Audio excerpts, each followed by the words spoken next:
All right, let's get into it. Welcome, friends.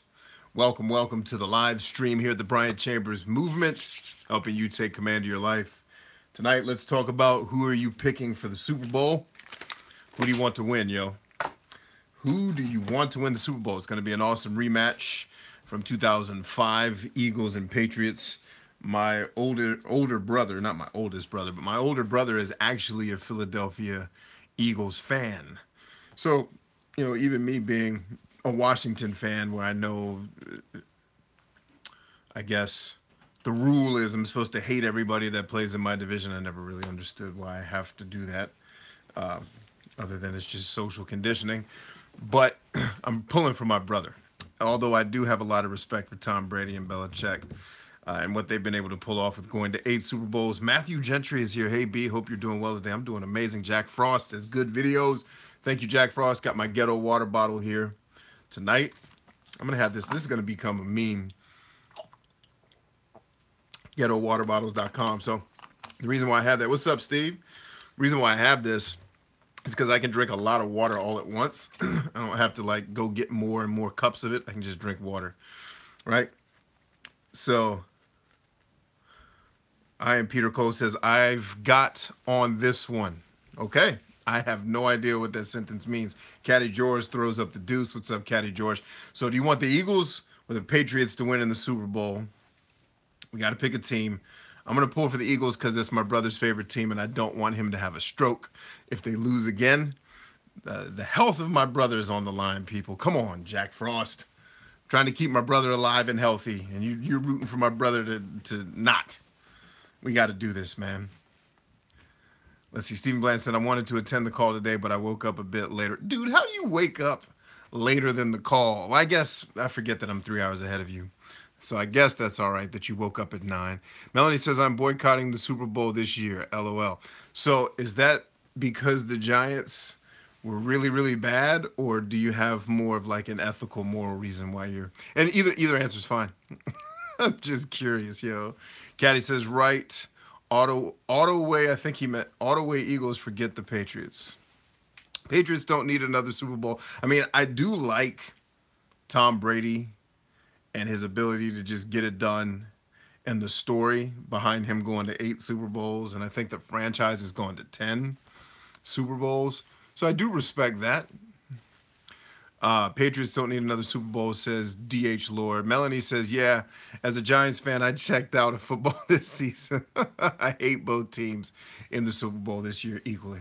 I can dig it. I can respect it. The one team has beat you down. But you guys beat them once, too. You've traded wins and losses, so it's not all bad. And then you're in the NFC East just as I am. So we are supposed to hate each other. I don't really hate. I don't have a lot of energy to hate much of anything, even though I know my brother hates all the teams I like. That's all right. I'm still going to pull for him. But yeah, so we got Super Bowl. Really, tonight, I was going to leave it as kind of an open discussion, Q&A. I don't really have a major point. I was going to talk about how if you're a performer or someone who produces content as a marketer or a personal brand, how not to give in to psychopaths, because what you'll find is a pretty large number. Even though it's only 1%, there's a pretty loud minority of people on the internet who are psychopaths. And it's, by the way, if you ever want to know who the psychopath is, look at the person leaving angry comments on your videos. Pretty much can take it to the bank that even if they're not a full-blown psychopath, they probably struggle with psychopathy. Because no rational person walks into a room full of people they disagree with and blurts out, I think you're an idiot. Nobody does that. That doesn't happen in real life. But on the internet, it happens because there's no risk of the other person coming back at you, right? So it's like they're outing themselves. Psychopaths kind of have to behave in the world. Hey, Luce, how you doing? Psychopaths in the world have to behave a certain way if they want to survive, right? But on the internet, they can just be full on whoever they want to be because there's no consequence for that other than nobody likes them around and they get banned from websites and whatnot. But I was going to do that as a video, and I was like, it's boring. I figured I'd talk to you guys about some trending topics, which certainly won't hurt the search engine optimization on this video. since YouTube likes us to talk about trending things so much. Most trending things I really don't care about. But the ones I'm talking about tonight are actually kind of interesting. When you look at Super Bowls coming up, that's a big American pastime, a big American tradition. And I'm excited because it's two teams I actually care to see play one another. Like, if, as much as I like Case Keenum, because I followed him back when he was with, when it was St. Louis before they moved back to LA.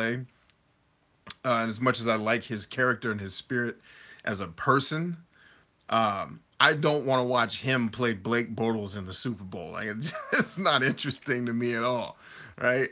But the Patriots versus the Eagles, yo, that's legit, man. That's 100% legit. Let's go ahead and pop out the chat.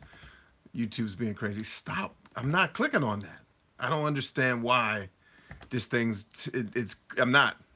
You have no idea what I'm fussing about. Don't worry about it. So yeah, the topics tonight with the Super Bowl coming up, this looming government shutdown, which for a lot of you probably doesn't affect you. I know a lot of you that follow me are from Europe or the West Coast. Not a whole lot of government jobs going on out there.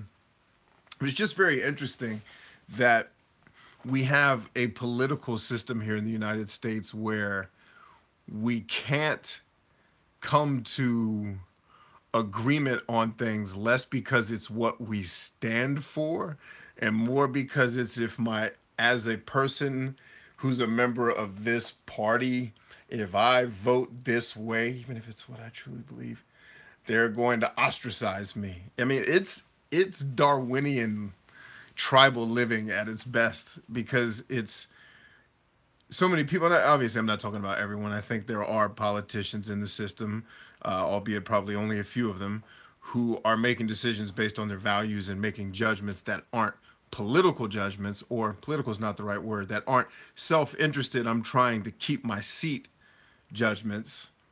You know, this is what I believe is in the best interest of my people that I'm representing. I just think that, you know, honestly, when you look at the 10 jobs that are most likely to be psychopaths, politicians are one of them. But on the flip side, so are leaders of churches. So there's that, right?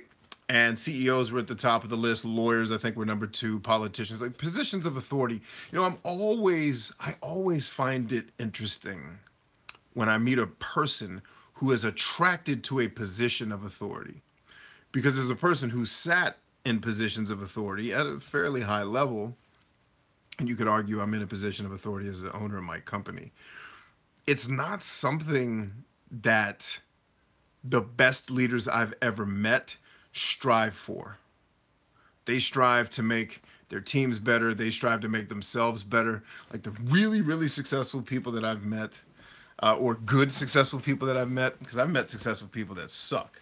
But the good successful people that I've met, like they're not trying to get their name on a door, or they're not trying to have the title of, and it's funny that we talk about government shutdown. You should see some of the titles people in the government have. It's like 7 words. And so like, he is the chief deputy assistant to the associate director of energy cheeseburgers. And like, and that's barely a comical exaggeration of some of the titles I've seen these people have. And I'm like, what in God's name does that guy really do?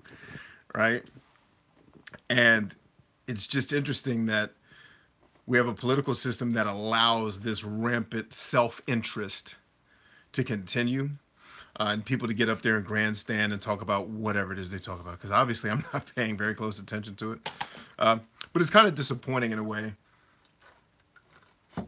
that we are, you know, correct me if I'm wrong, we established the government to solve complicated, hard, collective issues for a nation of people. And we're not solving very many issues. In fact, a lot of the issues that we're having are being solved by entrepreneurs. Now, arguably, in some cases, it's being subsidized or funded. We always love to come up with complicated words to talk about what we do. Some of those things are funded by the government, right? So there's some respect there. But it's just very interesting to watch what's going on, especially for a person that lives so close to it and used to work. I used to work in that environment, in the political sphere. I did not find that part of that job very interesting or fun. because I'm generally put off by most politicians that I meet. And it's just interesting. The people that I see that are attracted to power usually don't have the character to hold it. You know what I mean? Like the best leaders I've seen are attracted to doing what's best by people, and inevitably they work their way into a position. The people who chase titles and positions usually lack the character to hold them. It's just been my observation. And it's funny, I have a video that I'm going to be shooting for the 69 Pillars called Rich Boss, Poor Boss. And it's telling the story of when I used to work for a billionaire versus when I used to work for a 100,000-aire. And the different, like the 100,000-aire thought that they were really successful and they were a violent tyrant of a person and thought that everyone's just supposed to bow down to them and make their water in the morning. And the billionaire was like, hey, brother, I'm going to send you some money because I know you just had a baby. Mazel tov. Literally sent me a card. I think he gave me several $100s when my baby was born, and then was like, hey, come up to New York. I left some stuff there in DC. I need you to come up to New York. I'll pay for the trip. And while you're here, man, go. Like, he just treated me very well. You know, and he treated, now granted, he also was known for dropping the hammer too. But it's just interesting to see the humility that this billionaire had. Like, he was so adamant when I brought him, because one of the things he left in our possession was his credit card. He forgot to grab it. And so I was taking it to him. And so he was the president of my company, by the way, just to give you his title. And I just remember him saying, hey, before you bring it up here, I forgot to leave a tip at the restaurant I was at. Yo, dude, bless that dude, because he gave us such good, like he was, but when I got to New York, he dapped me up. Literally, he dapped me, like, with the hug and everything. And then he asked me, like, the first thing, yo, did you bless dude? Did you give him a banging tip? Right? You know, it's just one of those things. And by the way, the moral of the story, you guys are going to get a sneak peek, was I couldn't convince the 100,000-aire that it was a bad idea to give her employees effing Beanie Babies because she had men that worked for her, right? I couldn't convince her that she ever had a bad idea ever in the history of life. When I worked for the billionaire and I had to go do a congressional testimony to Congress, and he and I are sitting in the room and he's saying, hey, this is what I think needs to happen. And I'm coming back and saying, listen, if we approach it that way, here's all the problems we're going to run into politically in that situation. I think we have to avoid it.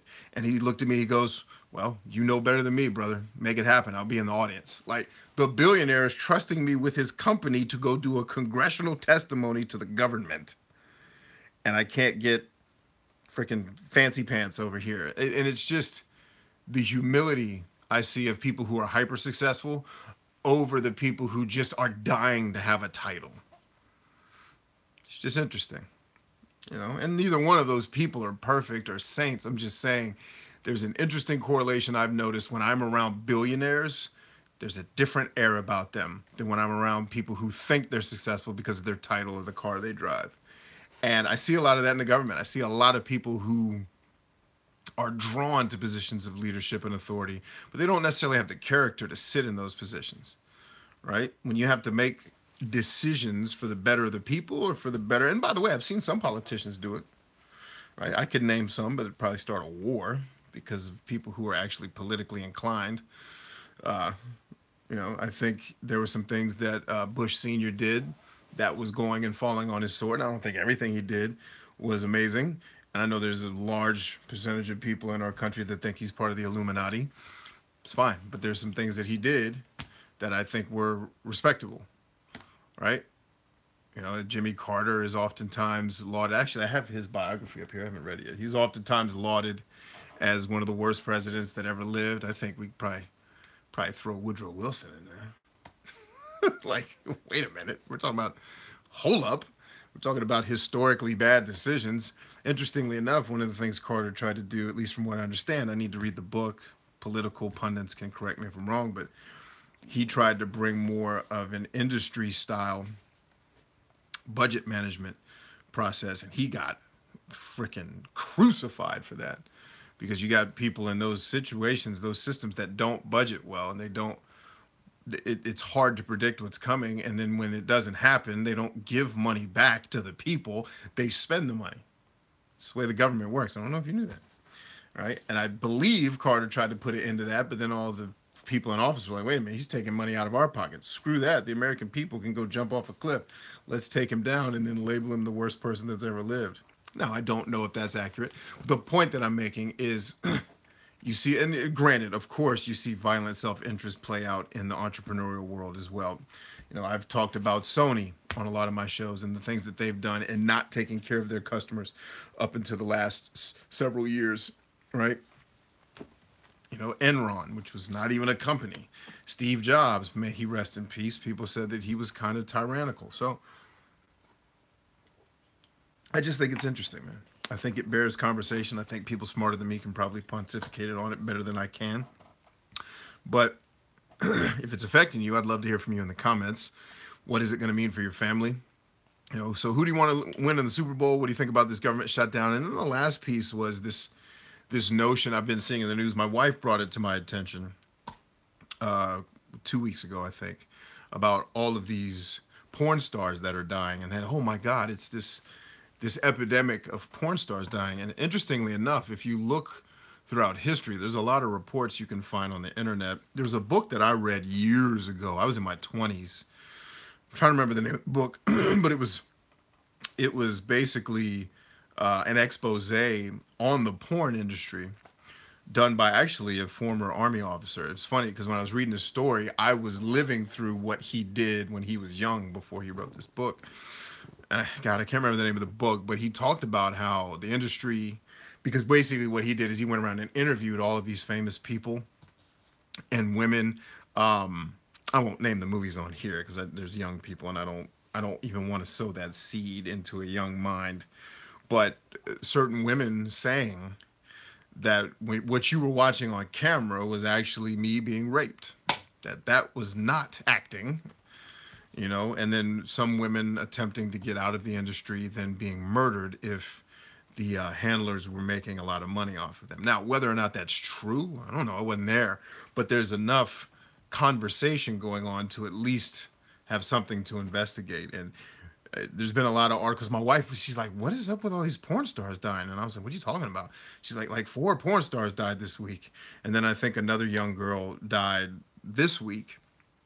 But if you really look at the history of it, there was someone that did a report, I don't remember when, but basically through 2009, from 1989 to 2009, I think 129 or so porn stars died, right? And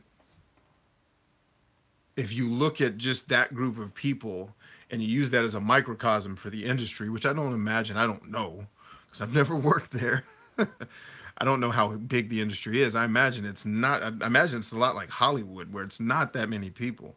And so when you have 129 people die in the span of 20 years, what they found was the life expectancy using that group as a microcosm of a porn star was about 38 years, under 38 years old. Whereas the average, you know, American is the life expectancy is almost 80. It's about 78 years old back in 2009. It's older now, right?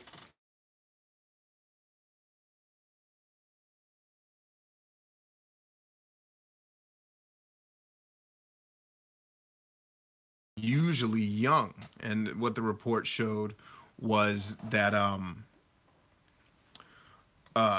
what the report showed was that it's, you know, drug abuse, alcoholism, sometimes it's accidents, car accidents, plane crashes, sudden deaths, and then the ones that die of natural causes, but they're still dying like in their 50s and 60s. Like it's not natural causes 80-year-old person, it's natural causes dude was 52, right? So it's just interesting to have an industry where that is part of the story, part of the reality. And I mean, you just look at, granted, when it's presented, it's happy and it's fun and it's this kind of fantasy world that just isn't real. I mean, none of you, going back to the example of the gentleman that wrote the book and he interviewed, again, I won't say her name, but she's passed away too. She's no longer living. But she was in a scene that's very well known from the 70s. And she basically told him in the interview that what you were watching happening to me was me being raped. Like I did not want to be there, right? And so when you have an industry where that's going on, and it's not, none of that is built on actual love, it's built on physicality and really illusion, right? It's painting a picture that's just not, I mean, if you've been married for 15 years like me, you know that none of the stuff that happens on those movies is anybody's real reality. At least not all of the emotions. You can reenact the scenes, sure, but you can't necessarily reenact the emotion in a way that's natural, especially when a lot of this stuff is very one-sided in terms of who it's catering to. So I just find those topics interesting. But like I said, this is just an open discussion. Those are things that crossed my mind tonight as I was going through the Google Trends, and figured we could talk about them, or we can talk about whatever you guys want to talk about. But with that in mind, let's get down to business with some comments and questions here. Ursula says, ew, football. What's up? Let's see. Melanie's a Giants fan. I think we got that one.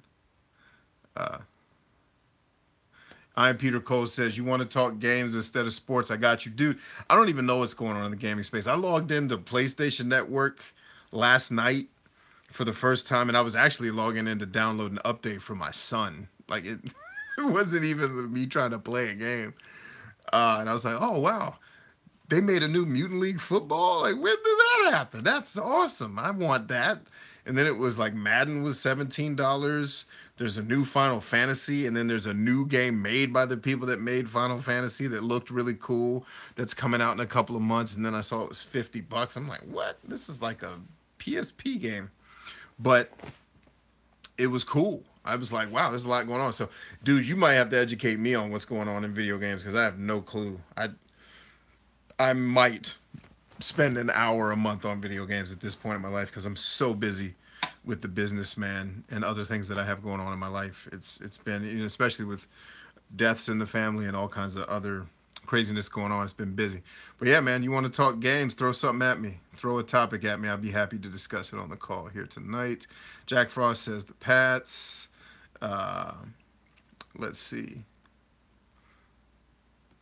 Ursula doesn't watch sports. Sea King says, wow, that's a person I haven't seen in forever. How you doing? That sounds about right. I don't know what that was directed at, but I'm glad that I sounded right. Caddy George says it's about the money. That's in, so that must have been government shutdown talk. It's funny since I usually wake up in the morning for work, but on off days I wake up 2 hours later. I feel you, man. I slept in today too because over the last week, I think I probably averaged 3 hours of sleep a night because I was at a mastermind over the weekend getting 3 hours of sleep a night, and then went straight into the week, meetings with clients, phone calls with clients, and then, you know, doing stuff for you guys. I did a video every night, I think, and over the last week, live, and then doing live streams here, and then doing coaching as well, paid coaching for clients that I have in that world. Let's see, Jack Frost gives me this thing. This should have a name. This I know it's like okay, but this hand gesture should have a name. Nanobot says, Brian, are you in DC? Yes, kind of. I'm in Virginia. DH Lord says, need INFP politicians. Okay. Let's see. Jonathan says, oh, wow. I'm Peter Cole says, you've read Good to Great, right, B? I have not read that yet. And I hate YouTube's freaking comment system. Stop jumping, YouTube, when I'm trying to read. That guy sounds awesome. Nanobot says, let's drop a like for Bryant, people. Let's do it. Tommy the Game Master. Woodrow Wilson was one of the worst presidents ever. Holocaust, Nazi, World War II. He's partially responsible. Also, he's responsible for what led to getting us off the gold standard and letting the banks basically create the system now economically that we're in, which you could argue there's been a lot of good that's coming out of that too. So it's not all bad. It's not all Illuminati conspiracies. Single Sniper says, do you recommend any book that helped to put your mind into perspective?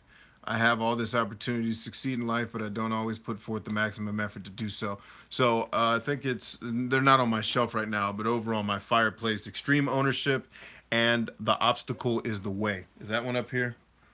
I think The Obstacle is the Way is in my book bag. I think.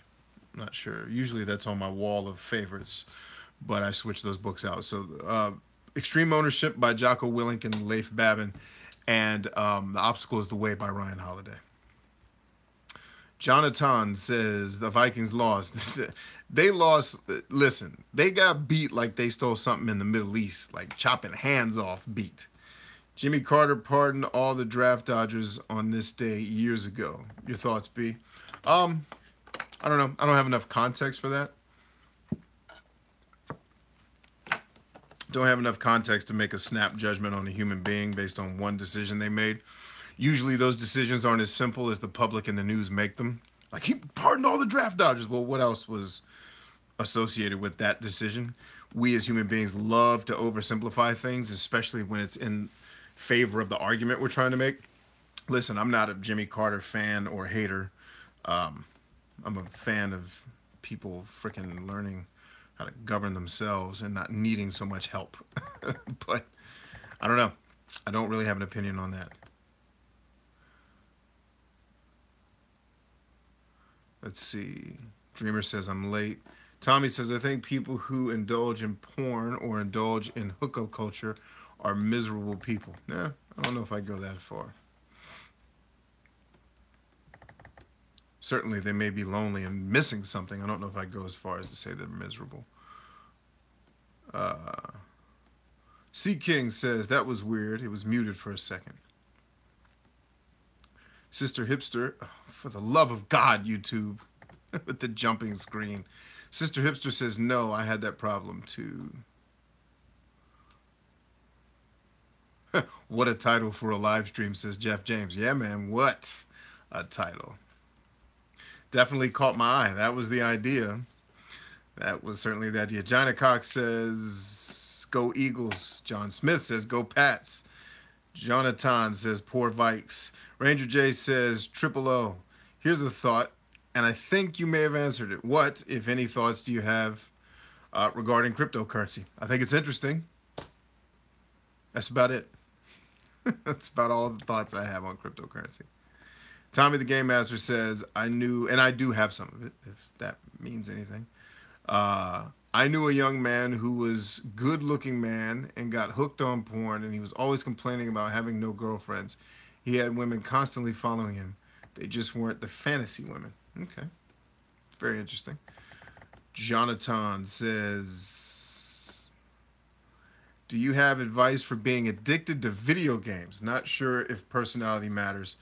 I mean, you'll read reports on the internet that say, this personality type is given to addiction. I don't believe any of that crap for a second. What I will say to you is that if you truly do have an addiction, seek out help. First and foremost, have an accountability partner who doesn't struggle with what your addiction is, who can hold you accountable and say, hey, you know, and honestly, one of the things I watch when people have a problem with something that they're going to constantly in their life, whether they're running away from pain or running toward pleasure, is once they get rid of it, they don't have anything that takes its place, and then there's a void there. So what else in your life do you enjoy besides video games? Now, me as an older person, it's a little bit harder for me to even get into video games because most of them are freaking long, and they either that or what makes them fun, like shooters, for example. One of my best friends is always, you need to get into PUBG, and I keep trying to get across to him, like, yeah, I will enjoy PUBG for 8 minutes and then I'll never want to play it again. It's the same thing that happens with Call of Duty. Those types of repetitive, fast-paced, you know, competitive games I get very bored at over time. I get my fill of it, and then I'm like, all right, I'm cool. I don't really need to play this anymore.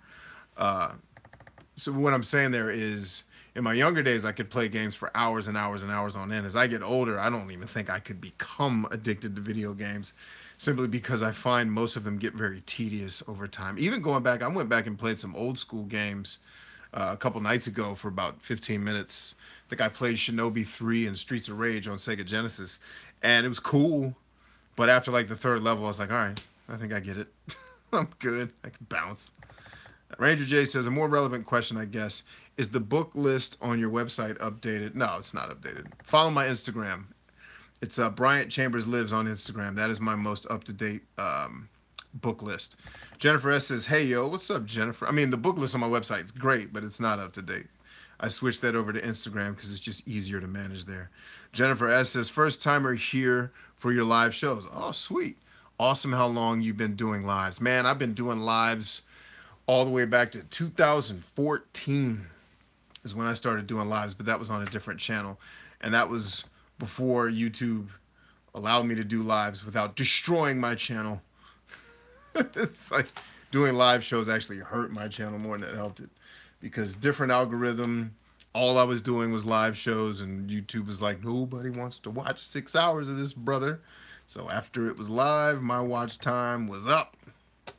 Johnny Cox says, how do you make time for reading when you're so busy? You just do. When something's important to you, you will make time for it without question. And for the love of God, this is bright. Go back to red. Much more manageable. In fact, I need to turn this light down too, because I am washed out. There we go. It's a little bit better. Other than the fact that I'm extremely pale, probably has something to do with it.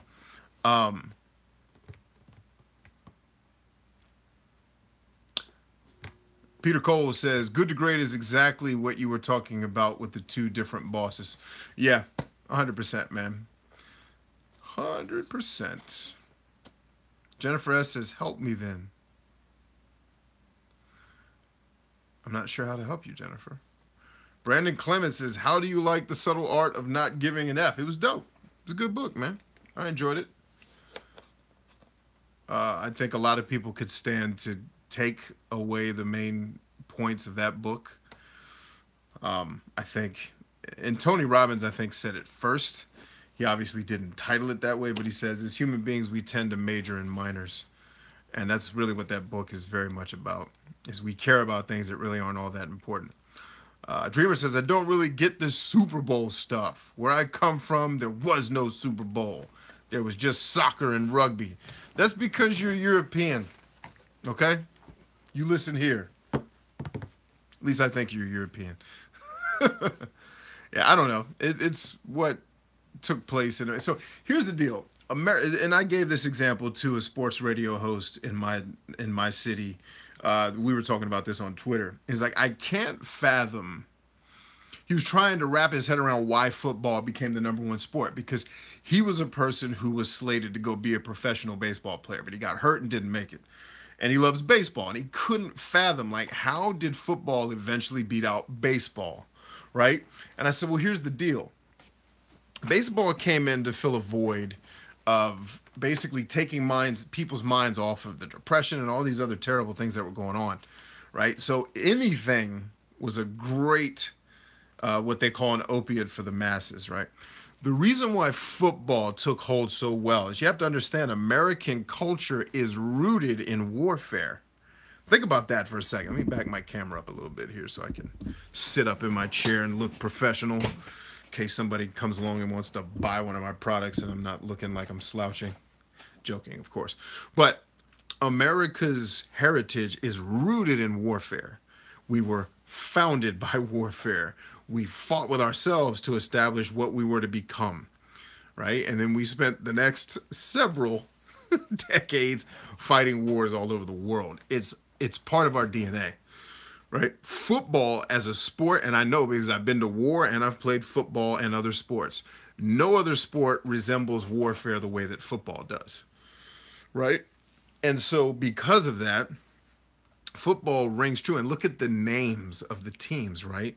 Like, they're like gladiators. And gladiators, if you look at ancient Roman history, were representative of the wars they had fought in the past. So it was a big deal.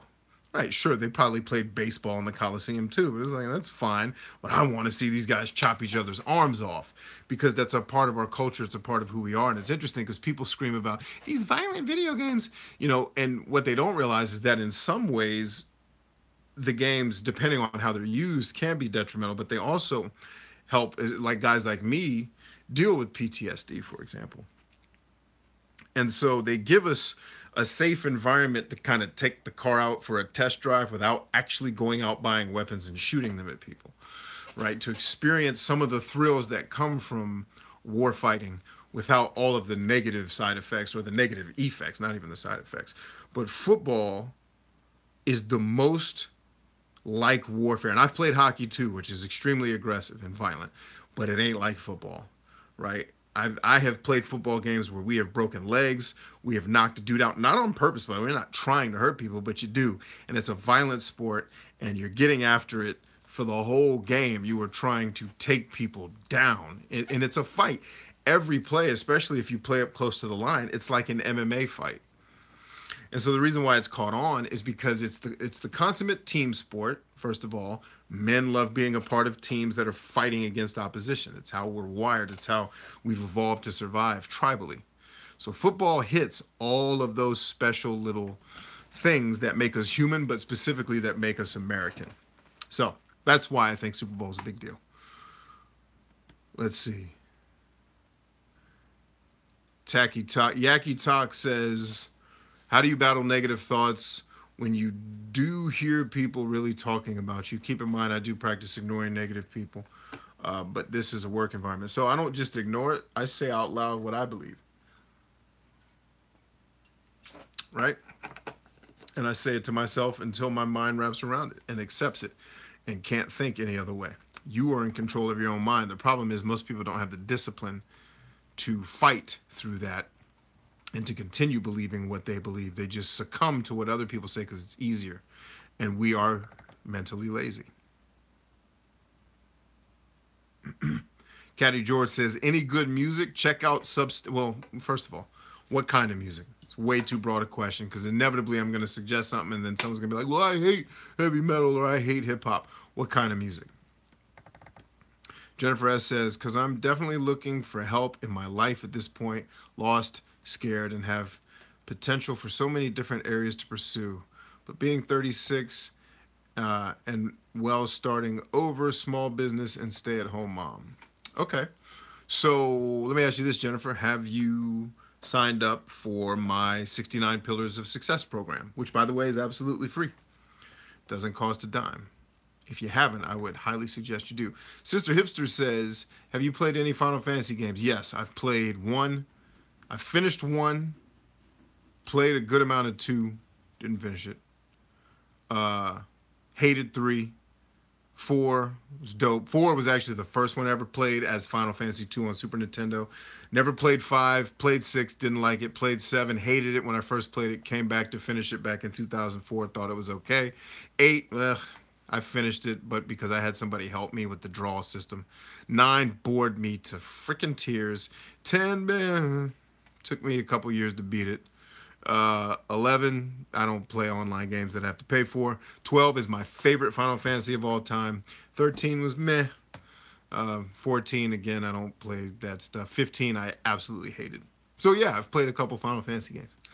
That was a much longer question than what I think you were looking for. Tommy says, you should try the new Bubsy game. It isn't too long. I remember Bubsy on Super Nintendo. There's a new one? It was like the Super Nintendo's answer to Sonic the Hedgehog with his corny jokes and ridiculousness. Jennifer S. is very intrigued. In the Gray says, caught my eye too. You were one of my favorite YouTubers. Wow. That is a huge compliment. And I mean that. Like, I don't typically hear that too often. Realistic, sincere, honest, insightful. Thank you for your work and sharing your passion. I'm an INFJ and you've really encouraged me. Thanks. That's a blessing. Glad to hear that, In the Gray. Jennifer S. says, I seen you from YouTube on INFJs. I am one. Sweet. Brandon Clement says, what book would you recommend to a 20-year-old? I mean, the same books I'd recommend. I mean, I make my son read. Well, I don't make him, but I encourage my son to read all the books that I read. I don't think your age has anything to do with it. But you know what book I'd recommend to a 20-year-old? Right here. Here it is. Here we go. Yes, sir. Read The Journey of Desire. Check that one out. Why not? Ursula, hey B, have you ever listened to gospel like Brent Jones or TP Mob? I don't know if I've listened to those two artists. Those names don't strike me as familiar. But I have both played in gospel bands and have listened to some, yes. Jennifer S. says, LOL, I love the word fathom. I love the word poppycock and cat's pajamas. I love saying that because when a big black man says something is the cat's pajamas, it makes people scared. And I know I just gave an entire rant about there's no such thing as race. And I just called myself a giant black man. Stereotypes, yo. Hang with me. Jennifer S. says, LOL, no wars. I stand today and speak no wars. It's not our culture. It's men's DNA, not everyone. Okay, so that's fair. I'm not saying wars. Struggle is in human DNA. Man, woman, it doesn't matter. The struggle to survive has always been a part of who we are as beings. Now, war is just a hyper-evolved version of that struggle, and sometimes we use war improperly. In fact, I'd argue most of the time. Most of the time, war has been a bad idea, if not every time. But what I'm saying is our culture as Americans has been tied to war, for better, for worse, for right or wrong. I'm not saying it's right. I'm just saying that our culture has known war for a long time. It's become a part of who we are. And make no mistake, Jennifer, women fight in wars too. Women fight and die in wars just like men do, right? So the struggle to survive is in all of us. And no other sport represents that struggle to survive greater than football, was my point.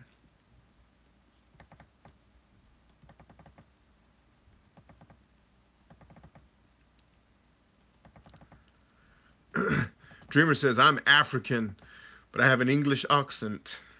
I don't know where it came from, I just do. That's awesome. How do you get an English accent and you don't know where? I wish I would just start speaking with an English accent for no reason whatsoever to make people, and now I'm kind of Australian and I'm not doing it well. The point is, that's amazing. Like, you just woke up one day and started talking with a British accent. That's outstanding. Oh man, that we need to make a TV show about that.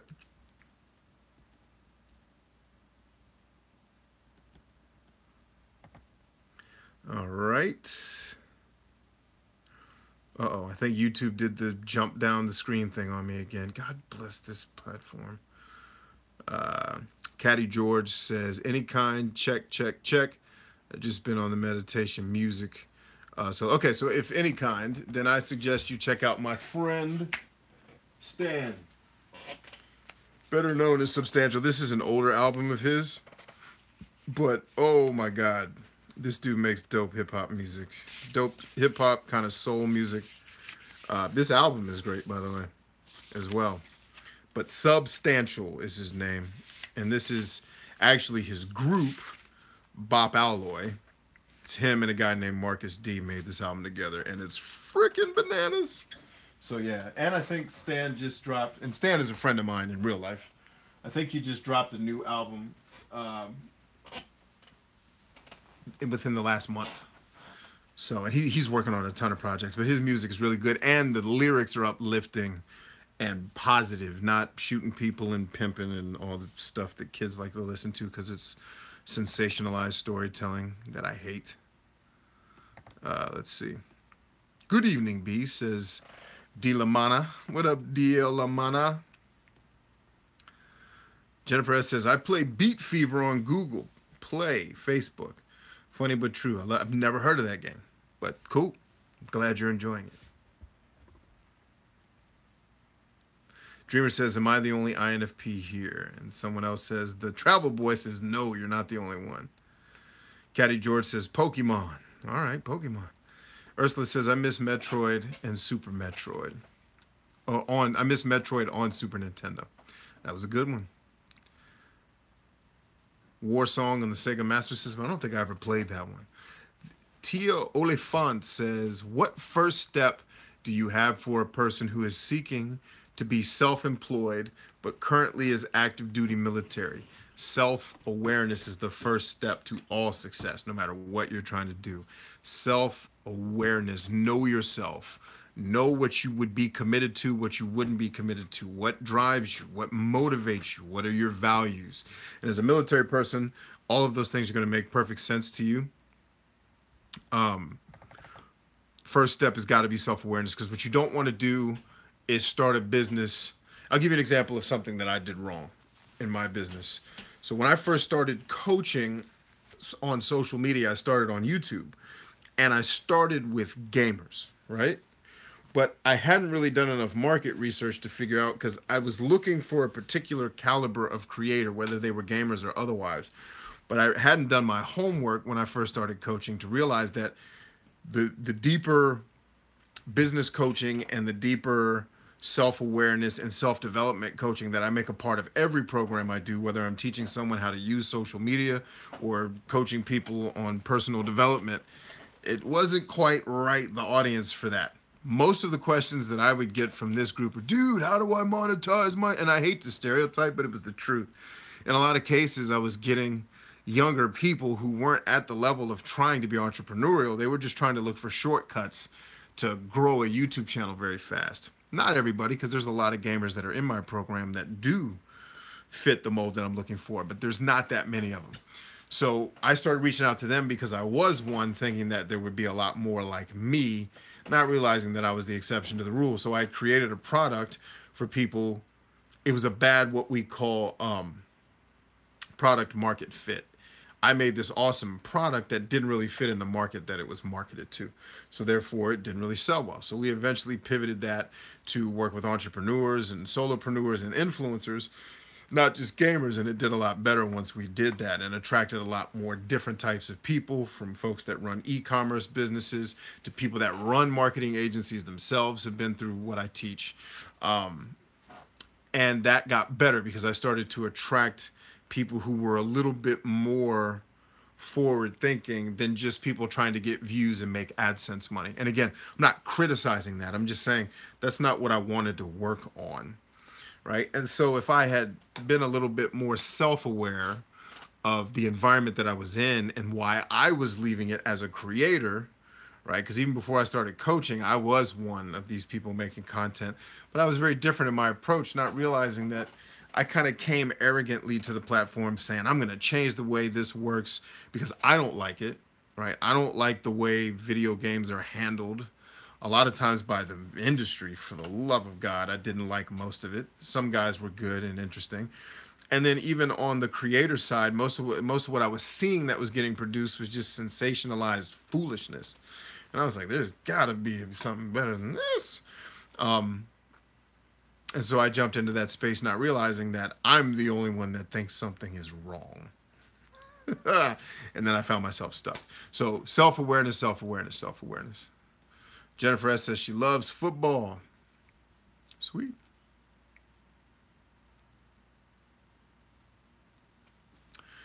DH Lord says 15 is one of the only Final Fantasies I can get into. Not into turn-based games much. Yeah, that's why I love 12, because it's not turn-based. But 15 drove me absolutely. And I was mad because 15 looked like it was going to be a lot like 12. And it just, oh, that game. I'm so glad I traded it in. Let's see. Jennifer S. says, LOL, you were so funny. Thank you. Sister Hipster says, oh, I love 7. Cosplayed as Aerith. Sweet.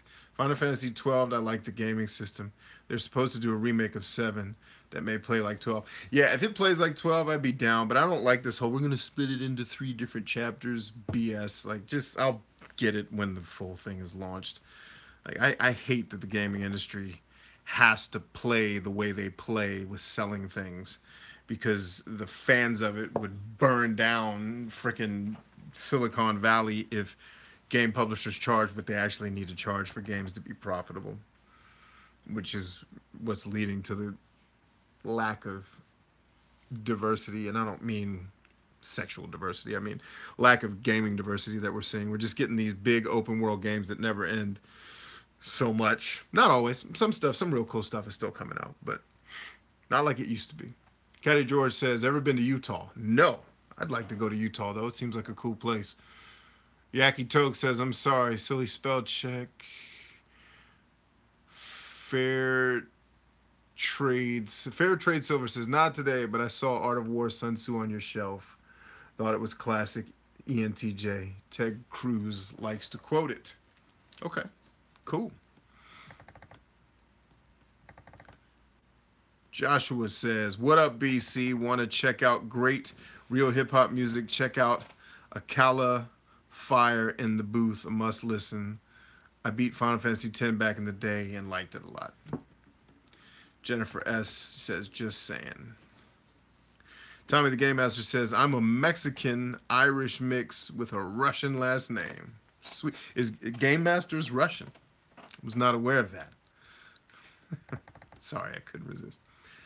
Yaki says, Bryant, do go into talking about apocalyptic conspiracies. Agenda 21 for starters. I mean, I don't think I'm the most qualified to talk about apocalyptic conspiracies, because I think a lot of the stuff I hear in that realm is bananas. But I'm happy to entertain it if you want to talk about it. Peter Cole says, B, was that game you looked at from Square on PSN called Lost Fear? Yes, it was. Thank you. I couldn't remember the name of it. Jennifer S. says, Yaki, we're amazing. You're so right. But no one can relate. I am now experiencing so much. She's got turmoil, eagerness for learning, but stuck because of bad choices in personal life. So you're never stuck. You're never stuck. Get that out of your mind immediately. And I'm not fussing at you, but I'm being real with you. You are not stuck. Okay? Seriously. Seriously, you're not stuck. I have people I've run into who have been millions of dollars in debt because of bad business deals that found their way out of it. You're not stuck.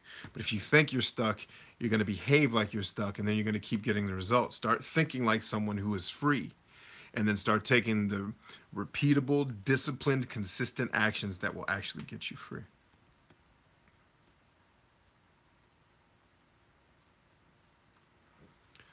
Let's see. Dreamer says, yeah, my parents think I fake it because they say that when I turned 10, my accent began to change. It's weird. Yeah, I think that's awesome. I wish I would just randomly start speaking with an English accent. Peter Cole says, man, this YouTube policy change has showed me how many people just want shortcuts. So many mindsets are immediately setting the person up for failure. Yeah, we went through this, but this is actually what launched me as a coach on YouTube doing marketing stuff. This happened back in 2013 with monetizing the content ID system. And I remember back then having some experience dealing with copyrights and copyright owners in the music world. I knew what was going on, like in the music world and in the professional world. You know, a company like YouTube would be considered a public space and thus would pay basically insurance fees to places like CSAC, that's in the UK, places like BMI, places like ASCAP. They would pay money to these places so that when copyrighted music or what have you was played in their public space, these artists would get regular royalties for their stuff being played, right? I don't know if YouTube pays those things. I think I looked that up once upon a time, and they do, but there were other issues with the way they set up their content ID system. And I just remember telling people, calm down. YouTube's not going to murder everybody that makes gaming content, but if you're uploading somebody's album and it's not yours, stop it. Like if you're uploading movies that you don't own the rights to, cut it out. That's gonna hurt YouTube in the long run and thus hurt you. And that was how people started to follow me, because they're like, well, this guy doesn't think the sky is falling. Maybe it's possible that there's a silver lining here and it's not as bad as we think. And I'm like, guess what, guys? It's not as bad as you think. So people started to follow me because it was like, guys, it's not that bad. Calm down. Like, chill. And it's the same thing now. People who are, and I'm always careful with my words because they can be taken the wrong way, but people who's haven't developed the mental strength to deal with adversity, they freak out at the first sign of it, right? It's happened to me, right? When I first started playing football, I remember the first day we ran what we called fourth quarter drills. If you've never run a fourth quarter drill, let me tell you, friends, you've never, like, I think I saw the inside of my stomach. Like I saw it, like in, and most of what was in there was going to come out, or so I thought. But after I did it a couple times, you just got used to it. Like, okay, this is what we got to do to win. But you freak out at the first sign of adversity when you haven't developed that mental toughness. And a lot of people, You know, especially people that have lived pretty easy lives their entire life. Anytime any adversity comes, oh, you're taking away our benefit. Like, calm down, bruh. Like, seriously, it's not that real for all this screaming and hollering on the internet. But that's the way people take things, man. It's unfortunate because, you know, we don't have parents or a system that really develops mental toughness. School certainly doesn't do it. School just teaches you how to hate learning. That's, and I'm not talking about teachers, because teachers freaking rock. My wife was a teacher. You can consider what I do teaching to a degree. So I'm all for that. And some of my teachers are my greatest mentors. But the system they have to teach in and the way that things are taught is freaking like 1700s. It's not 1700s anymore, peeps. We found better ways to get, strange thing, we found better ways to get people to retain information. Has anybody seen the Bud Light commercial where they do like a Lord of the Rings scene? It's one of the funniest things I've ever seen. Now, granted, that commercial may be really old. I saw it tonight for the first time because I actually watched television to watch the football game. I thought it was hilarious. And I remember the dialogue. I remember what the commercial was about. Why? Because the commercial had the elements of surprise and humor, two of the biggest things that lead to virality. And virality is something that we want to consume and pay attention to. School has not figured out that viral videos are a thing yet, or what makes them viral. So, see, In the Gray says, what's your Instagram and what other social media are you on? I'm on everything except for Pinterest. All right? My Instagram is Bryant Chambers Lives. All right, that's my Instagram. I'm on Snapchat as Bride Chambers, B-R-Y Chambers. I'm on Facebook, is where I spend the most of my time as a producer. Believe it or not, I'm on YouTube a lot, but Facebook is where I do a lot of business and working with people. And there, it's Bryant Chambers page. So yeah, I'm pretty much everywhere except Pinterest. On Twitter, I'm the second letter, THESECONDLETTER.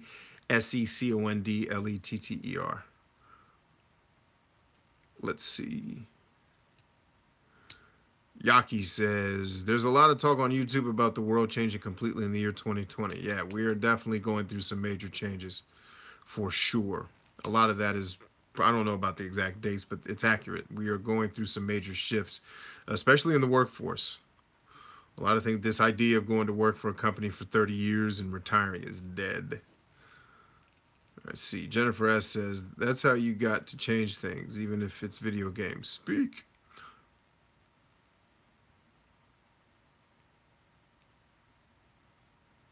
Tia Oliphant says, thank you. Welcome. I don't know if that thank you was directed at me or something somebody else said. Dreamer says, my accent is Australian.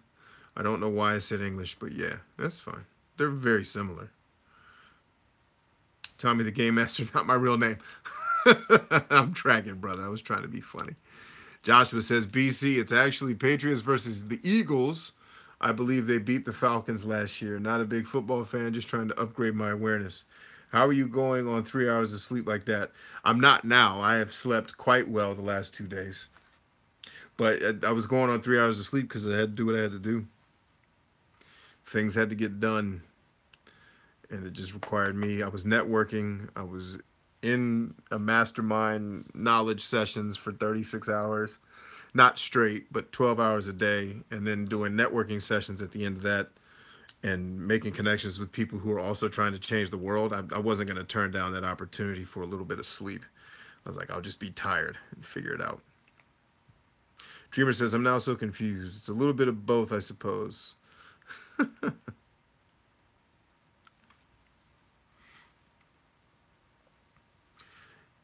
Let's see. Joshua says, is it nothing for you because of your military training, or are you going to prioritize getting more of it ASAP? Just curious on your thoughts on sleep and performance as an entrepreneur. Do you nap? If I can, yeah. I don't, spending the majority of a week where I only get 3 hours, by the way, 3 hours of sleep per night, not total for the week. It's not normal. It's just this last week of time just required a lot of work from me. And there were things that had to get done that I couldn't mesh my schedule in any other way. It just, sleep was the thing that had to go. But that's not the normal for me. It's not normal for me to get 3 hours of sleep and be rocking. It's, you know, I had to prepare proposals and things like that that had to get done. And I didn't want to wait. You know, I could have drug it out, but when you have clients who are waiting for you to help them, I don't like to keep people waiting when I've promised them help. You know what I mean? And it's not just about the money. For me, it's about trust. It's about them knowing that I've got their back. But do I go for weeks at a time with 3 hours of sleep a night? Never, because I'd collapse. It's not because of my Army training. It's just something that I'm able to do in short spurts because that's what the situation demands at the time.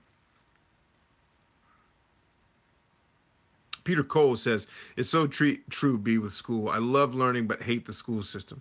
I struggle at school but can tell I'm more intelligent than some who do better, regurgitate rather than in-depth learning. Yeah, I went through some certification training myself recently, and it was so funny. I spent the entire, however many days the course was, reading books and only halfway paying attention to what the teacher was saying, because I knew how the tests were. The tests were totally American school system tests that were just going to test how well I memorized some silly stuff that he said and points that he stomped his foot on. And so, you know, I'd pay attention when I needed to, and then I'd go back to reading my books and taking notes. And I aced all of the tests. I got because I've also learned how to pay attention to the stuff. Like, if you know what's coming on the test, you know how to study for it. You know, that's something that I learned through years of study and almost failing school, which I didn't almost fail. I was a C student. I wasn't like Gary V, where I was getting F's and everything. That's not my story. But, you know, I've learned how to work in that school system environment. And I just do what I have to do to pass and get my little certificate or whatever and keep it moving. Let's see.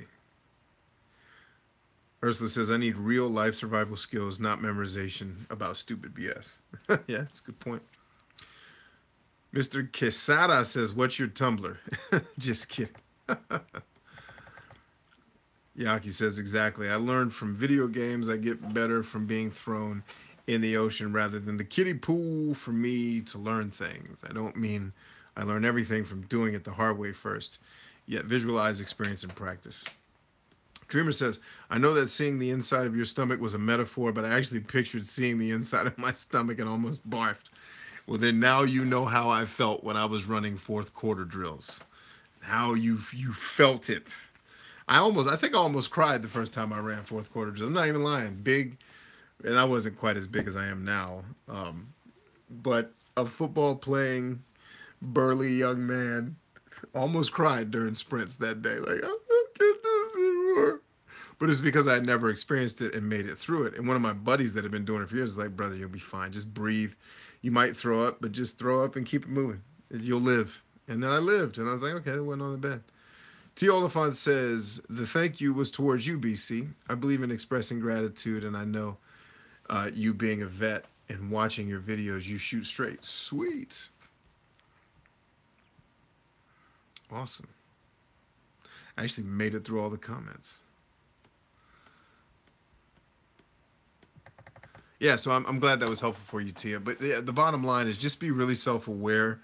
If you're still on active duty, you know, building a side hustle in active duty military can be hard. But part of it comes down to what you really want to do in business, right? So if you are looking, you know, one of the things I teach in my social media course is there's one specific lesson about how do I know if I'm doing the right thing as an influencer or as a business owner. And basically, I just tell a much longer version of the story that I told you with a lot more details about the decisions I made along the way. I also include my story as a musician and how I realized that I really wasn't born to be a musician. And what I was trying to accomplish as a musician wasn't really feasible. And it took an outside mentor who was an artist manager who's very well known in the hip hop world to basically sit down with me on Twitter. She and I had this conversation on Twitter, believe it or not. And she was just walking me through, okay, if you want this, this is what's going to have to happen. And she forced me to look at the situation and count the cost. And I was like, yeah, I'm not getting any younger. This is a young man's game. and my long-term goals are not congruent with what I'm doing right now, I've got to just cut ties. And that was hard because I had invested so much time and effort into this thing. And so what I'm working to do for the people in my program when I'm coaching them, and in fact, it's interesting that you bring it up because I have started to rebrand the program to be a skills building course for people who want to change careers. So like people that want to leave the military and learn the skills, like learn the social media skills you'll need to build your business, build your brand, et cetera, et cetera. I'm actually in the process, and we've started it, building the program to touch on a lot more things than just social media. Like we have a whole module that we just launched, that we just filmed and launched on sales. Like how do you get better at selling? Even if you're not selling a product, your business is still selling you, even if you're selling services. So it's how do we get good at that? And it's really all about, that lesson is all about knowing that you're going in the right direction and how you measure that and how you self-evaluate to know if you're going in the wrong direction, right? If you're trying to get up here, but the way I'm doing it is down here, and it's these two things are never going to connect. So I had to cut ties, and that was hard because I had invested at that point in my music career, air quotes, I had invested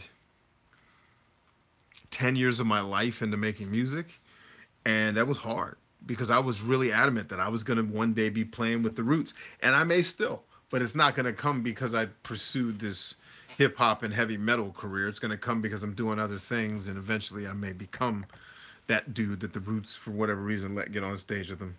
I don't know what they'll have me do. Maybe breakdance. So just having that self-awareness and knowing what's at the, another thing I'll add to you, and this is something I teach on really in depth in the program as well, is knowing what's at the root of why you want to start a business. Like you want to start a business because there's money and you get to serve clients and customers and there's this perceived freedom. But you start a business wrong, you won't have freedom. You'll feel like you've gone from working for the military or a boss that you don't like or a situation that you don't like to now serving customers that you don't like. I have been fortunate that I've never quite been there on the paid side of my business. Certainly on the stuff that I do for free, I felt that there was a time in my career I was like, all right, enough. I've had enough of this particular audience's questions because they and I are not going in the same direction. So it really comes down to, I want to help you understand what's at the core of you wanting to start this business. And if you can identify that, then you're in a good position to build the business around that core, build it properly, make sure it's going in the right direction, and you're doing the right things in your business that are tied, like I said, to who you are and your motivations and your values and the things that you're actually good at, right? And the more you can do that and get it right, better off you're going to be. Let's see. Dreamer says, have you ever traveled out of the U.S.? Yes, I have.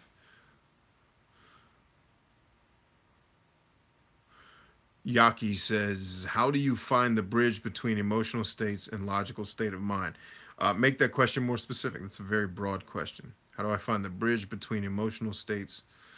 I don't know that I'm looking for a bridge between the two. I mean, is your question, how do I balance being an emotional and a logical creature? So let's make something really clear that Myers-Briggs F's up for the whole world. It's not necessarily Myers-Briggs, it's the way people interpret it. There are not logical people and then emotional people. Okay, let's go ahead and delete that from the brain. Everybody's emotional. Literally every human soul and every decision you make is based on an underlying emotion. Now, it's not necessarily feelings, and that's where we mistake it. All right, so I'm going to play semantics with you here for a little bit. There's feelings and then there's emotions. Feelings, okay? Well, let's start with emotion first. Emotion, built-in biological responses to outside stimuli. Feeling afraid, that's an emotion. Afraid comes when something that you care for is threatened, like maybe your life, and you see a bear, you're going to feel afraid. That's a natural human response to the fact that this bear is a threat to you continuing to breathe air on Earth. So you might run when you get into that situation. The decision to run was not logical. It was emotional. Now, there may be logic involved in the decision-making process, but rest assured, when the chips are down and life is on the line, the decisions you're making are emotional. That's why it's good to train your brain on how to behave. The military is amazing at doing this. That's how people can literally run into a firefight. People can run into a gunfight and not look like they're afraid to do their business, to do their work, because they are conditioned to do that. The natural human response is you start hearing gunfire, you're going to run away, but it's conditioned out of you. All right, so all of those, every decision you make has an emotional center. What we get mixed up is, well, how do I become more logical and less feeling? And that's not necessarily your issue. It's all human beings are at their core emotional creatures.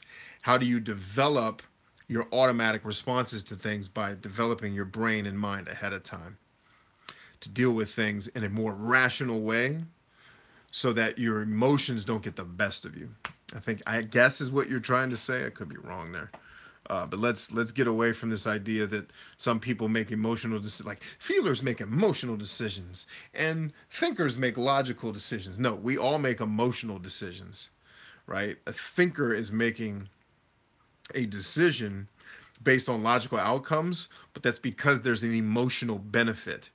I get an emotional benefit from not wasting my time and being efficient. Now that's labeled as being an extroverted thinker, right? But it's still, at the core, it's still an emotional decision, right? When you're looking at a person who's making a decision about, when I say something to my kids and my wife says, hey, that was a little bit too harsh, back that off a little bit. That seems like an emotional decision, right? Versus logical, but it's also very logical. We don't be so hard on the kids that they get learned helplessness. Like we want them to be disciplined, but the underlying emotion is I want what's best for my kids. At the end of the day, there's underlying emotion on all the decisions we make.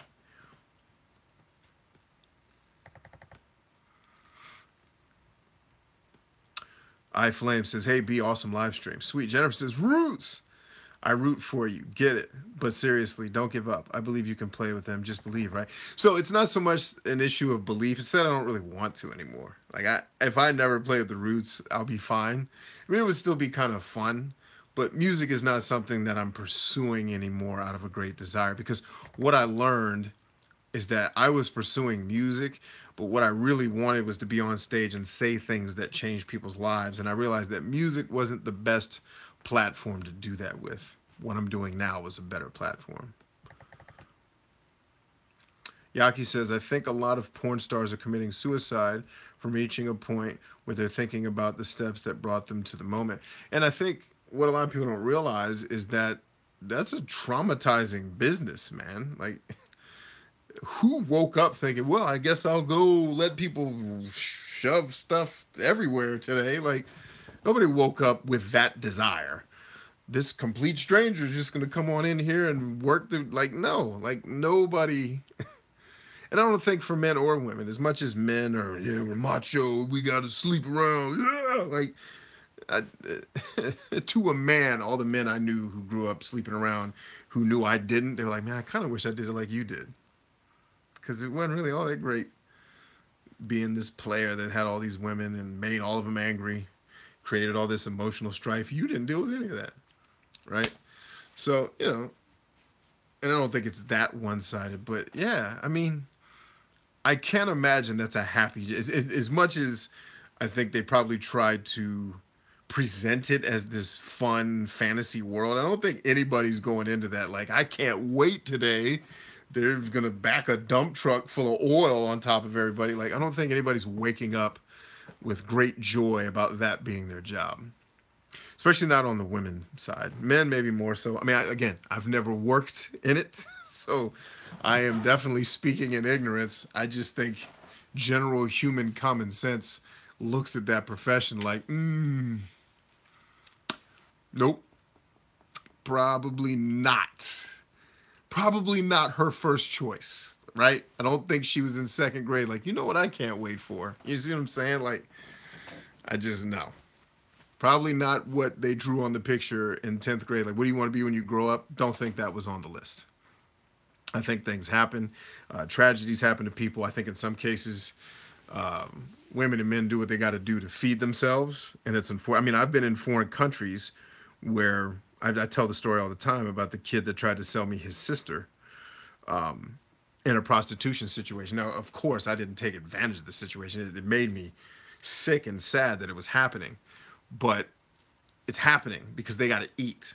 Like, that's the way I look at the porn situation. Like, that's basically what's happening. Is this girl is getting ready to give of herself to someone else so that her family can eat. Like, that ain't, I don't think that's the way anybody wakes up and wants to live.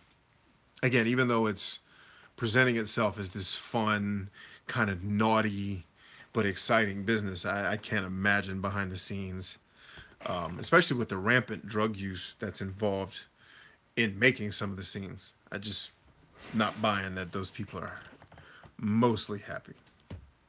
I don't know. I could be wrong. I just don't think it's the case. Joshua says, BC, definitely check out Akala if you like hip hop. You'd enjoy his music. He's very talented, wise, and actually raps about reading. That's the first. Actually, it's not a first, but that's good. I don't know if you've seen London Real before, but he's featured in it. I have seen. London Real and I have connected on Twitter. Jennifer says, my boyfriend and I say that everyone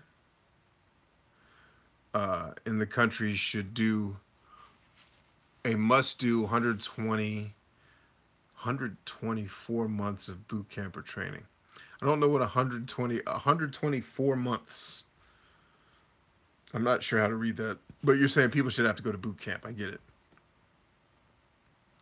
She talks about military training as being necessary. Jennifer says, music is my life, our life. Music heals our souls. Jennifer S. says, porn stars had hard lives. Yes, tragedy and survive. I think it's true in most cases. Maybe not every case. She says, some porn stars love it, though. I'm sure after the fact. Maybe. I mean, again, I can't speak for everybody that's ever worked, and I don't know any of them. Do I know any? I don't think I know any porn stars in real life.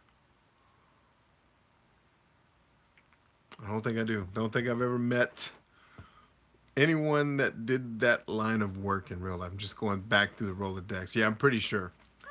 Never met anyone in that business, so I don't know. Ranger J says, good night, B. I'm off to high school in the AM. Word.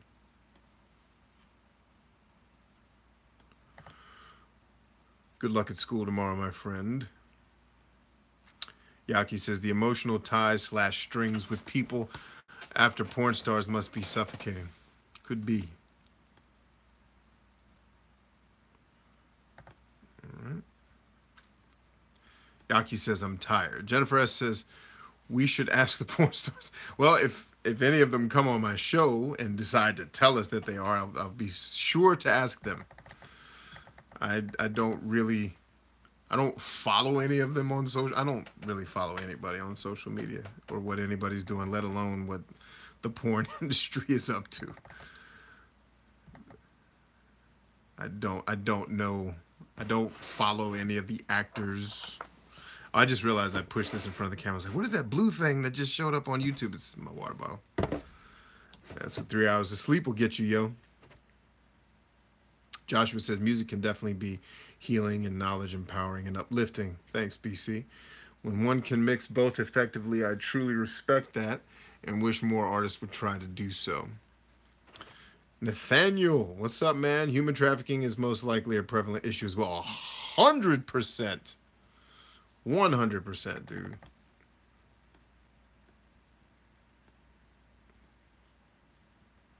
Ranger J says, thank you, and thanks again for your time as always. It's my pleasure, Ranger J. This has been a good talk tonight, y'all. I have thoroughly enjoyed your company. It is almost midnight, though. So look here. A couple things I want to run by you guys. How many of you, and I want you to say I in the comments, how many of you actually run a YouTube channel or are working to become a social media influencer? Peter Cole, you do not have to answer. I know the answer to that question from you, brother. Say I in the comments if that's you. And then Peter Cole's first one to answer. That's awesome. That's too. I love that YouTube has a delay. Oh man, iFlames300 says, I, Ranger J says, last note, in my opinion, the music you listen to is very similar to the company you keep. Bad, sad, depressed music. Yeah, I think that's true. Nathaniel says, LOL. Word. Sweet.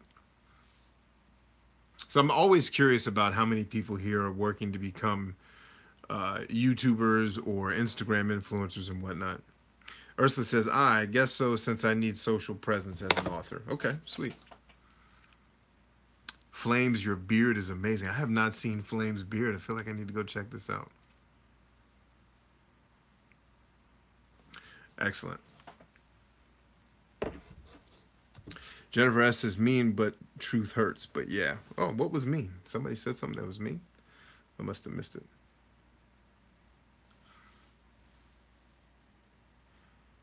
Interesting. So yeah, I'm always curious who's following me that's into that, because I coach a lot of influencers and business owners. So I want to make sure that you all are aware of the programs that I have in place to help you achieve your goals and get to where you're trying to go. But a number of you who are here are in my program, so I don't need to ask. But for some of you that are new, that's cool. DH Lord says, I have a problem with wanting to do everything. Interesting.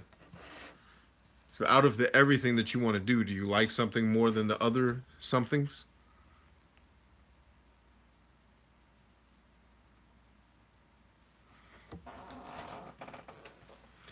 I feel like I got to go check out iFlame's beard, yo. I think that needs to happen. So how many of you here, say I, know that we have, and I have to mention this because Raven will kill me if I don't. Jennifer S. says, yeah, just learning what's going on. I love and want to experience everything too. How many of you here know that we have a Patreon page? And do you even know what Patreon is? Say I if you know we have a Patreon page. So for those that may not be familiar with Patreon, it's kind of a crowdfunding support mechanism for artists, for entertainers, for people on YouTube. Peter Cole says I, Yaki says I, Ursula says I.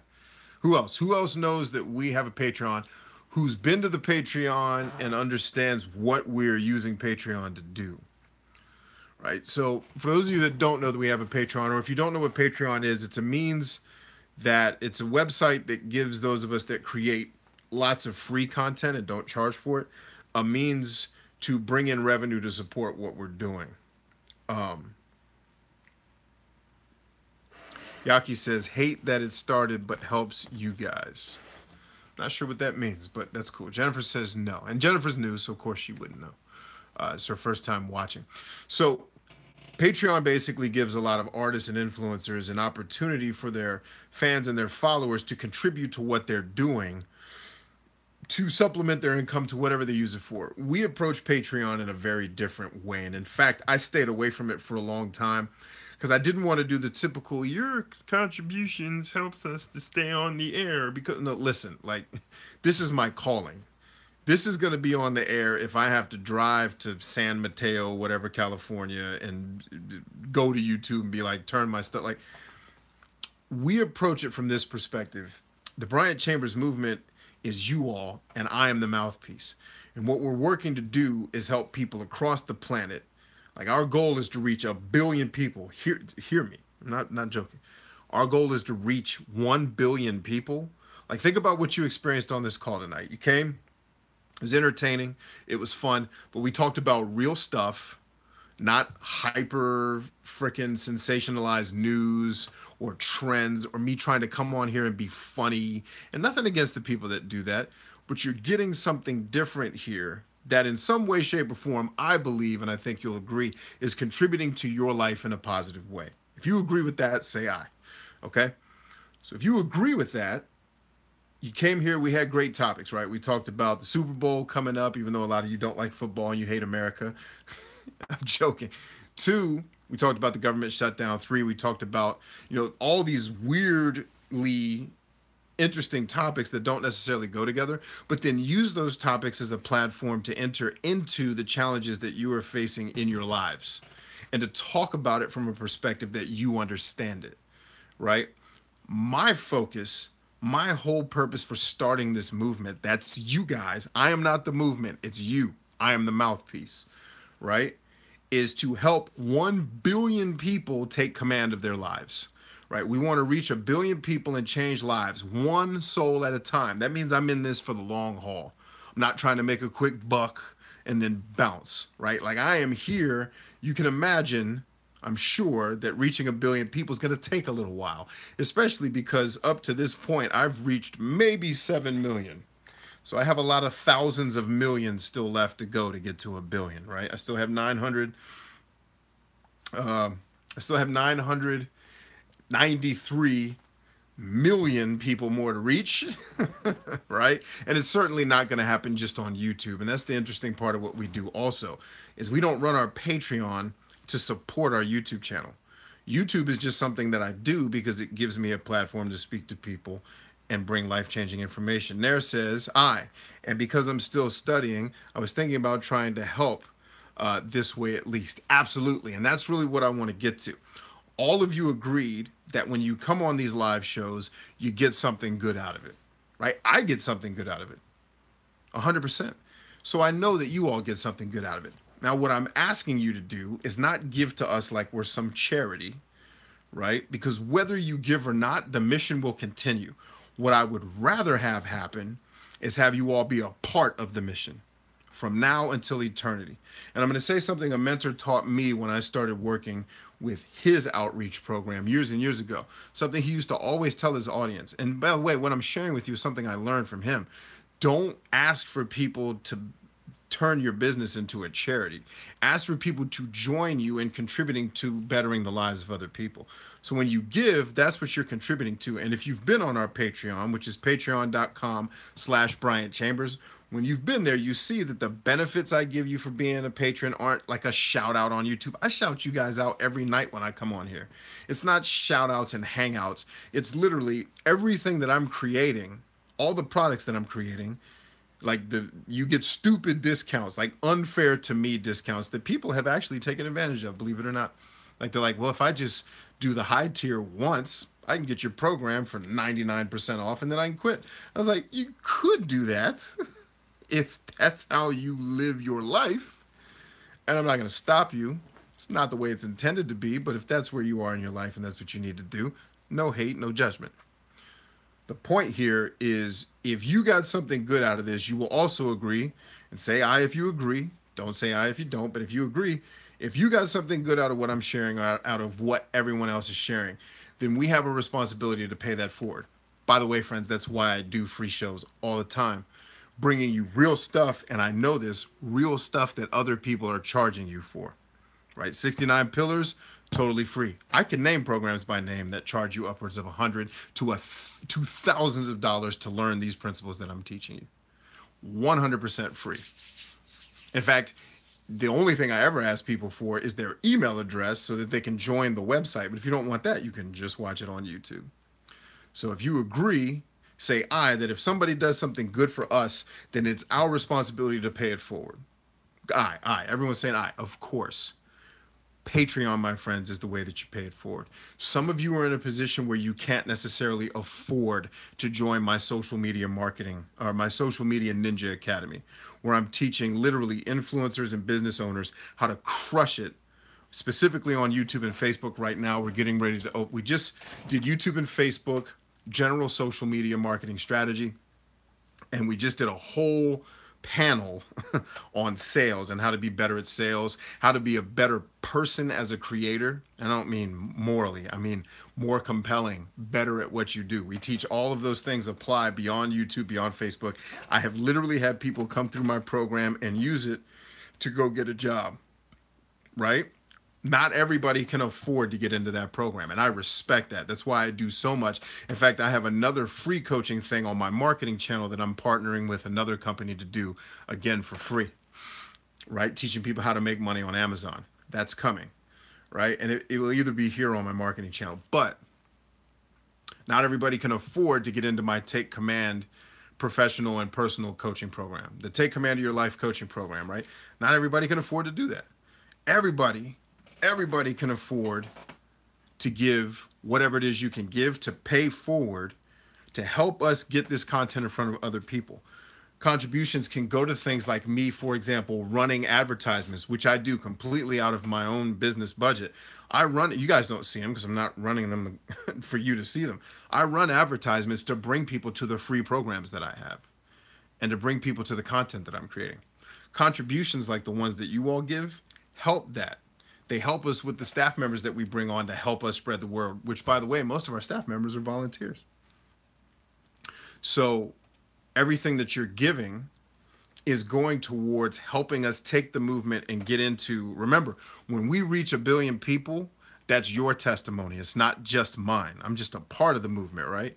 It's all of our testimony when we finally reach that goal. And I 100% believe we're going to be capable and will do it. We will eventually reach 1 billion people.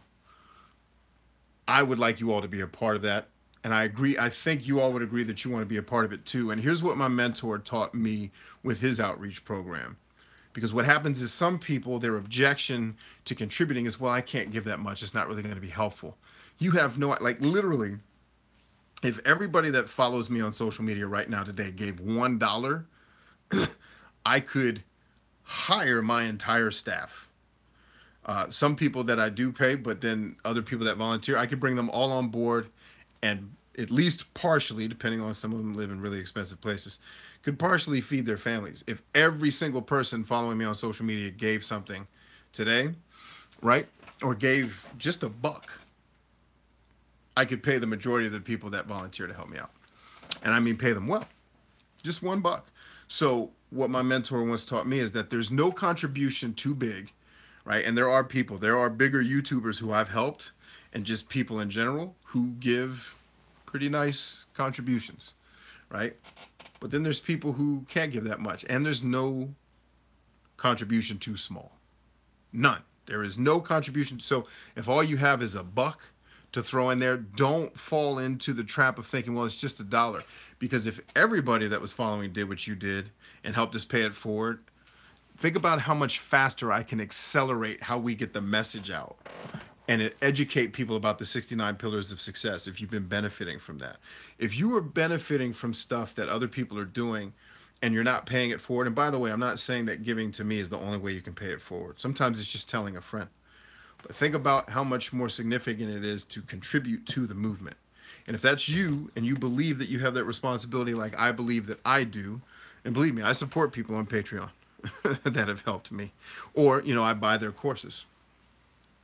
If that's you, I want you to consider right now, not tomorrow, not going and talking to your brother or sister about it. Right now, consider contributing to that. And now, granted, I don't come on these calls and start asking people to contribute to Patreon. Because like I said, I was reluctant to do it for a long time because I like doing things on my own. But my community manager reminded me that that's not fair. She told me there's people who believe in you, who want you to win, who want to be a part of what you're doing, and you're not giving them the opportunity. And I said, you know what? I'm going to swallow my pride because you're right and give them the opportunity. So Ursula says, can we do $1 Patreon? I didn't know. Absolutely. Jennifer S. says, thank you for that. Jennifer S. says, awesome, Ursula. Thank you. Start a new product line. Ursula says, Jennifer S., if you Google 69 Pillars, Brian Chambers will show up. Great videos to learn, and it's free. And you can just go to my channel. It's the first thing on the channel if you don't want to Google it. Peter Cole says, I've made some money with Amazon affiliate. What?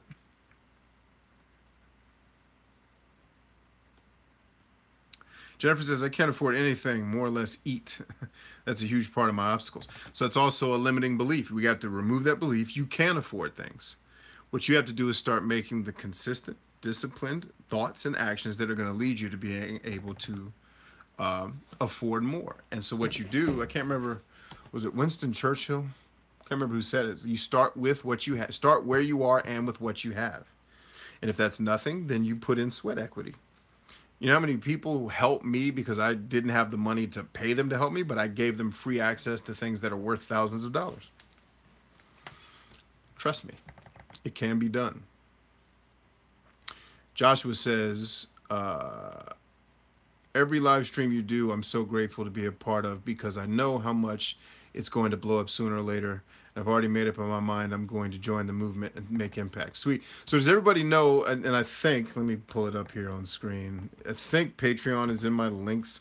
I'd post a link to it in the comments, but YouTube is silly and won't let me do it.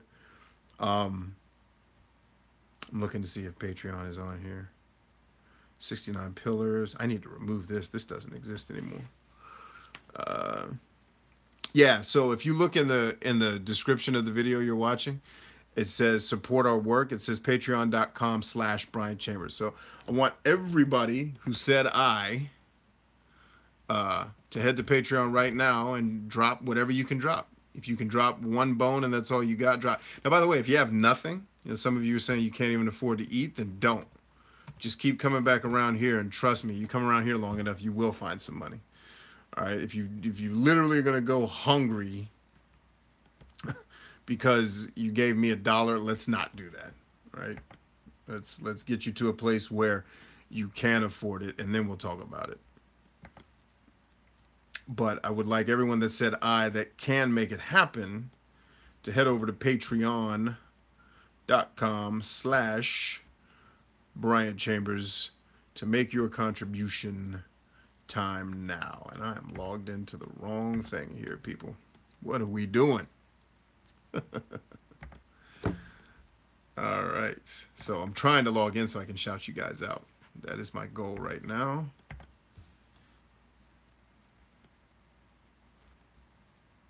And so this is taking too long to load. So if you have given while we're here on the call, just say, I gave, so I can shout you out and say thank you. Yaki says, I can drop the base and $1. Sweet. That's awesome. Okay, now Patreon's being ridiculous. What are we doing out here, Patreon? What are we doing? We don't know.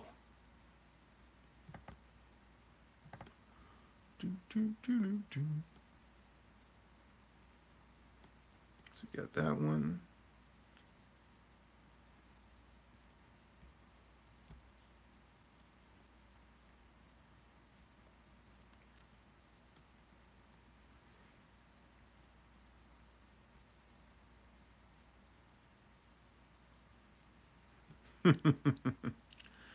All right, so we just had someone give, but I want to use their... Okay, it's DH Lord. Thank you so much for giving, DH Lord. I didn't want to say your real name because your real name came up on Patreon, and I'm not trying to put your business in the streets, but thank you so much for giving. I see that just hit just now. Let's see, who else jumped in here and made things happen?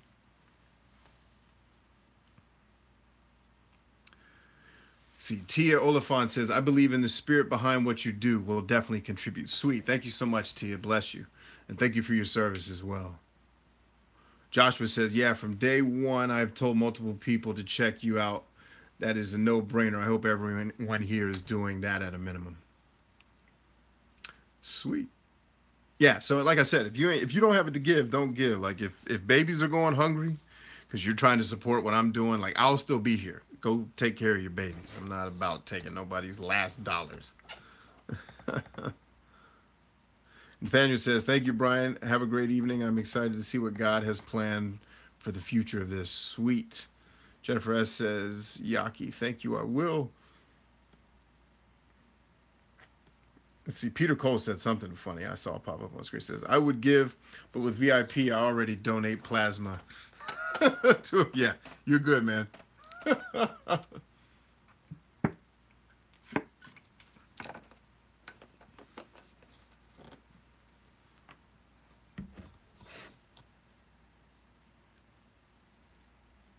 Let's see. Ursula says, waiting on 3 work calls this week. Life is good. Sweet.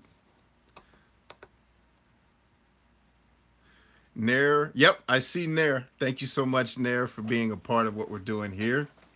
It most certainly did work. Bless your soul. That's awesome.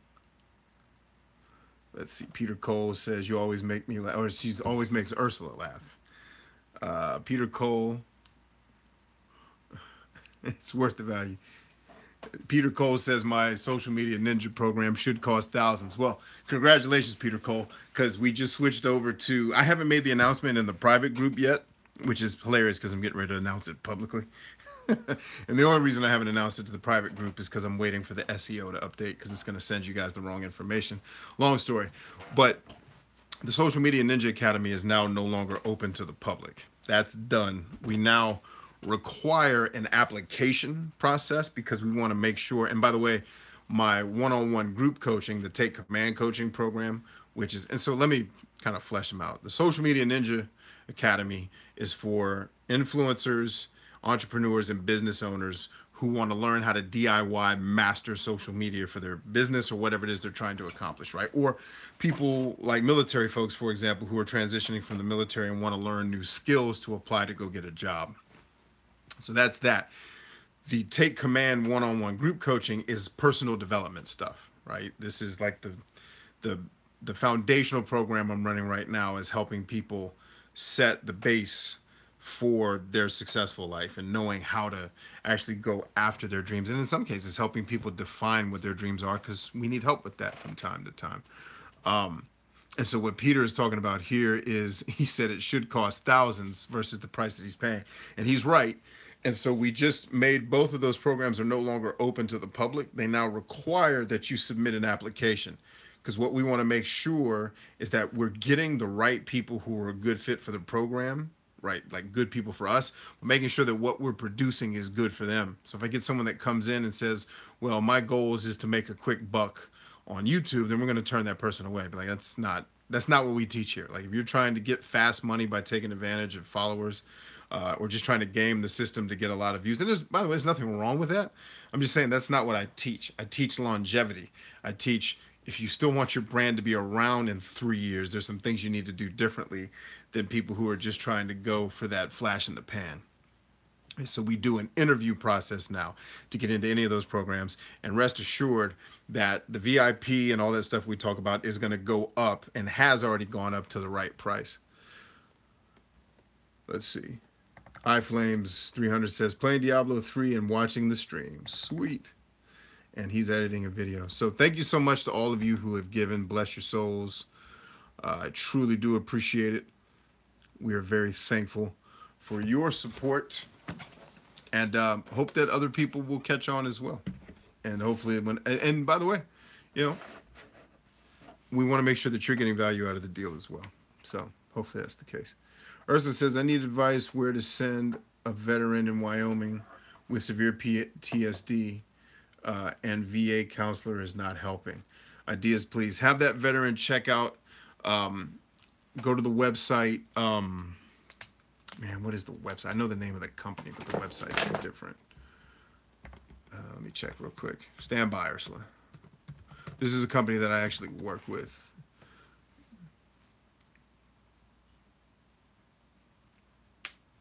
It's taking a very long time to load. That's not promising. Yeah, I want you to send them to, a matter of fact, I'll type the link in the comments if YouTube will let me. We'll see. I spelled that wrong. Don't go there. That's wrong.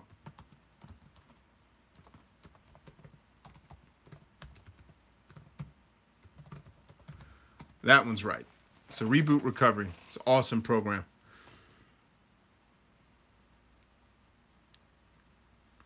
Let's see. I am Peter Cole says, my channel has skyrocketed since joining the program. Blessed by BC. Man, you're blessed by you. You did the work. I'm like Morpheus, brother. All I can do is show you the door. You're the one that walked through it. Matthew Gentry says, Bryant, is Facebook still the best way to speak with you? Yes. Bryant Chambers page on Facebook. Jennifer S. says, Peter Cole, LOL. I have a channel, but I don't know what I want to do on it to continue. It was on my life, but I stopped. I don't know what to do. I'm lost, like I said, nervous, and got so many ideas. Yeah, Jennifer definitely needs a dose of the 69 Pillars of Success. But certainly have you check that out. All right, looks like we got through all the questions. Let me make sure I didn't miss any other backers on Patreon. I definitely want to shout you out tonight and say thank you so much for contributing to the movement. And so, yeah, Jennifer, if you go to my website, you can sign up for 69 Pillars. Again, it's totally free. It's bryantchambers.com/69pillars. And then you can watch it the way it's intended to be watched, which is one video per day. Take some notes, get the principle, apply it to your life, and then you get a new one tomorrow.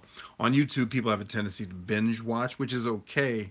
If you watch like 6 of those videos back to back, you can miss some of the Did you say 6'9"? Yeah, so I'm spelling it out for you so you know it's not spelled 69. It's BryantChambers.com/69pillars.com.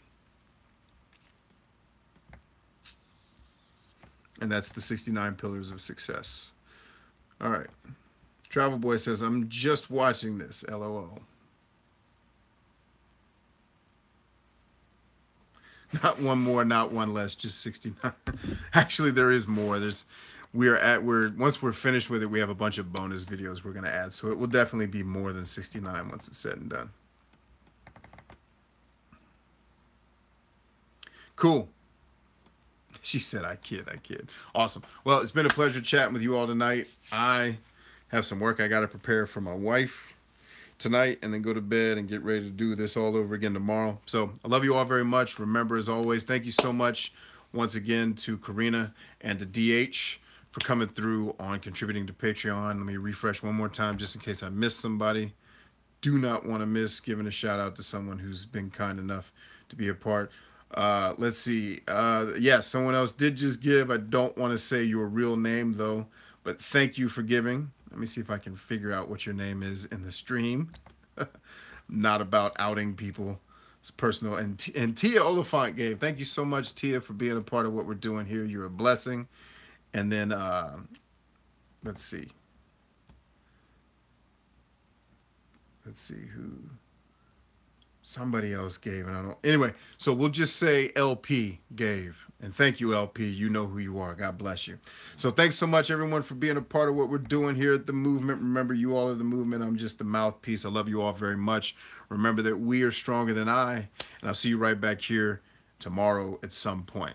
God bless you guys. See ya.